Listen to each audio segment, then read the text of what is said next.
Bonjour, vous êtes là? Je ne vous avais pas vu, excusez-moi. Moi, c'est Baptiste Oscar. Je suis élève au collège Notre-Dame du Bonlieu, j'ai 17 ans et je n'ai que 2 minutes pour me présenter à vous. Alors ne traînons pas, allons-y. La première chose que je voudrais que vous sachiez sur moi, c'est que je suis amoureux. Mais pas de n'importe qui. Je suis amoureux de la vie. Et avant que vous me posiez la question, la vie pour moi, c'est mes amis, les rencontres, mon travail, enfin, tout, le bonheur. La vie, c'est le bonheur. Pour moi, il a commencé ici, dans le groupe, le seul, le vrai, l'unique Mafia du Chaos. Mafia du Chaos, c'est plus que des gens, c'est mes meilleurs amis. On est énormément, et ça c'est génial. Il y a toujours quelqu'un qui est là pour t'aider, là pour t'assister, bref, là pour toi. Là pour toi, ça me rappelle d'autres personnes. Des personnes qui sont toujours présentes malgré que je smile. Je vous présente mon deuxième groupe d'amis. La Croix-Rouge. Avoir un groupe d'amis, c'est bien, mais en avoir deux, c'est mieux. Car nous savons tous et tous, les amis, c'est la... Et l'amusement, c'est les jeux. Les parties interminables sur les mers de Sea of Thieves avec l'équipage de Bubule Royal. L'amusement, c'est les topins avec la team Poiscaille. Mais aussi les outfits doudeux sur Dress to Impress. Sans oublier les frayeurs causées par The Dark Pictures Anthology. Bref, moi c'est Baptiste, et je dirais que je suis le mélange des personnes que j'aime le plus.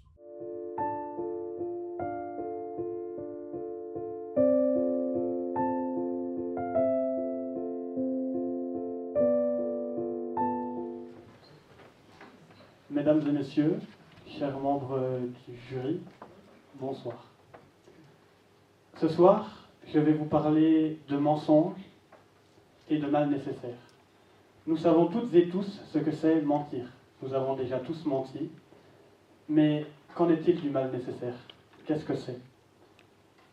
Selon Hitler, c'était l'extermination, que dis-je, l'éradication des races inférieures, des ethnies différentes, des sexualités différentes ou de toutes caractéristiques physiques ou mentales qui n'étaient pas les mêmes que la norme. Pour les hôpitaux, le mal nécessaire, c'est choisir qui vivra et qui mourra. Par manque de moyens, mais ça reste un choix. Pour les enseignants, le mal nécessaire, c'est choisir si quelqu'un réussit ou s'il échoue. S'il passe son année ou s'il la rate. Ce qu'on appelle les mots nécessaires, c'est quelque chose qui reste très très subjectif et très large. Donc, à votre avis, pouvons-nous inclure le mensonge comme un mal nécessaire?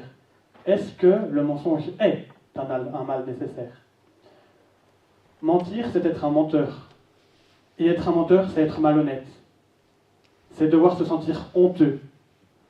C'est être surtout égoïste. Égoïste, car quand on ment, on prend le risque de blesser quelqu'un. Ou voire pire, quand le mensonge est grave, de tuer quelqu'un. Pourtant, le mensonge peut aussi guérir. Je pense que je parle au nom de tout le monde si j'affirme qu'ici, dans cette salle, on a déjà tous menti au moins une fois. On avait chacun nos raisons, et ce n'est pas forcément un problème, mais on a déjà menti. Mais pourquoi avons-nous menti? On a menti pour ne pas faire souffrir les autres. Car, comme un célèbre écrivain disait, le premier pas vers le bien, c'est de ne pas faire le mal. Donc, le premier pas vers le bonheur, c'est de ne pas faire souffrir.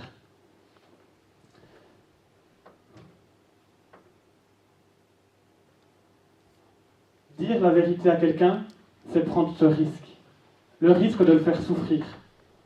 Mais parfois, on ne veut pas faire souffrir les gens qu'on aime.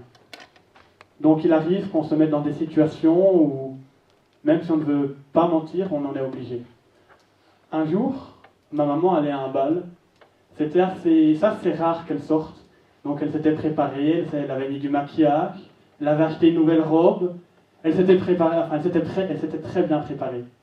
Et elle m'a demandé si j'aimais sa tenue. Je ne vais pas vous mentir, je la trouvais atroce. Pourtant, il y avait tellement cette lueur ce bonheur dans ses yeux que je me suis dit que je n'allais pas lui dire que je la trouvais moche. Donc je lui ai dit, elle est magnifique, maman. J'ai menti pour ne pas la blesser, mais j'ai surtout menti parce que c'était plus facile de mentir que de dire la vérité. Je n'aurais pas eu le cran de la regarder dans les yeux et de lui dire « ta tenue est affreuse ». D'ailleurs, c'est souvent quand le mensonge est facile que la vérité est difficile. Et dans ces situations,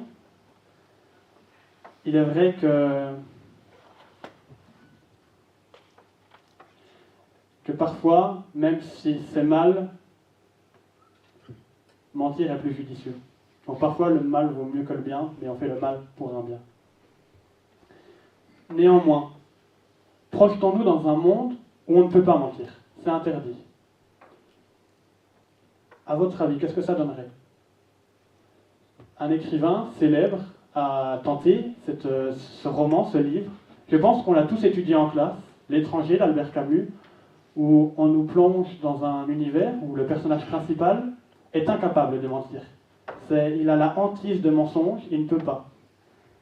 Il est mis dans une société où forcément, pour bien se faire voir, il faut mentir. On ne peut pas dire à son patron « bah non, je refuse d'aller là-bas parce que la ville ne m'intéresse pas ». On ne peut pas tuer quelqu'un et ne pas ressentir d'émotion tout en le disant. On ne peut pas voir un pasteur et lui dire non, vos idées sont totalement fausses, elles sont erronées, j'aime la vie, vous ne l'aimez pas.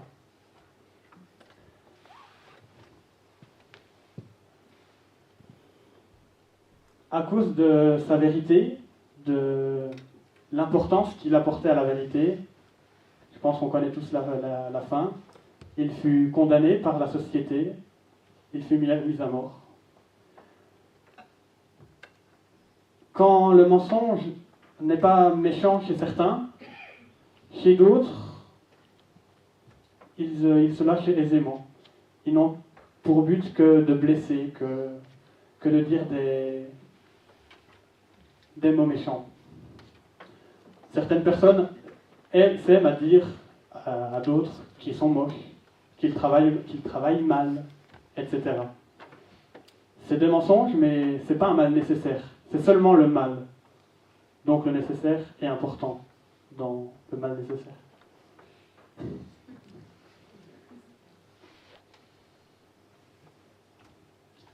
Le mensonge est parfois un mal nécessaire, mais comme dans tout poison, c'est une question de dosage. Car, tout comme le sucre, lorsque vous y goûtez beaucoup, il ne pourra que vous nuire.